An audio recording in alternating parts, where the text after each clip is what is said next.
নিজেকে দেখবি সাক্ষীর স্বরূপ, ওর মধ্যে কে ঢুকছে, কে চিন্তা হচ্ছে, কে আসছে, কে যাচ্ছে। একটা চিন্তা শুরু হচ্ছে, কোথা থেকে চিন্তা হচ্ছে। আমি যে এক্ষুনি কাউকে জিজ্ঞেস করি যে তুমি কি ভাবছো, সে বলতে পারবে না। ভাবনার কোনো সুসংবদ্ধ গতি নেই। সুসংবদ্ধ একটা দৃঢ়বদ্ধ একটা ভাবনা থাকা দরকার। সেটা ভগবানকে কেন্দ্র করে।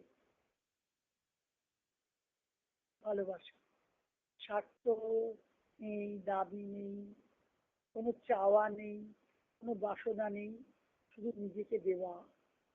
গোপী প্রেমের কথা এখানে, বৃন্দাবনের গোপী ভাবনার কথা আছে। তাই আমরা কালীয় দমন পড়ছিলাম, কালীয় দমন লীলাতে বলছেন না, কালীয় পত্নীরা বলছেন, পত্নীরা খুব ভক্ত, তারা দিন রাত হরিনাম হরি পূজা করছে, কৃষ্ণের পূজা করে সব সময়।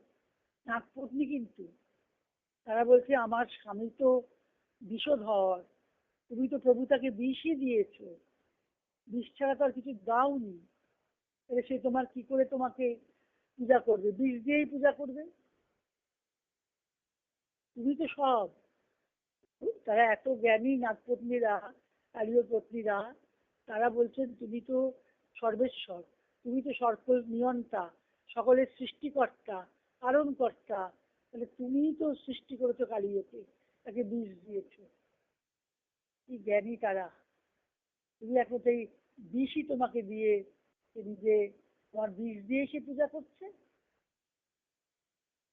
তাই কৃষ্ণ তার মাথায় চরণ রেখেছিলেন, চরণে তখন সেই চরণটা দিয়ে তখন সে আদমরা মতো হয়ে আছে, চরণের চাকরি নাচ করছেন।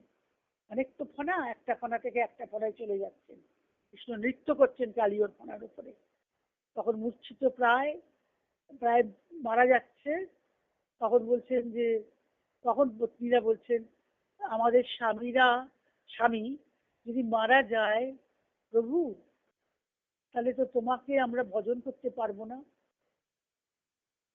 আমরা তো, আমাদেরও তো মৃত্যু হবে, তাহলে আমরাও তো দেহটা চলে যাবে আমাদের, তাহলে তো আমরা তোমার ভজন করতে পারবো না। আমার পত্নীকে যদি, আমাদের পতিকে যদি তার মৃত্যু হয়, তাহলে আমাদেরও মৃত্যু হবে, আমরা সেই সঙ্গে মরণের মধ্যে চলে যাব, তারা নিজেরা মৃত্যু বরণ করবে।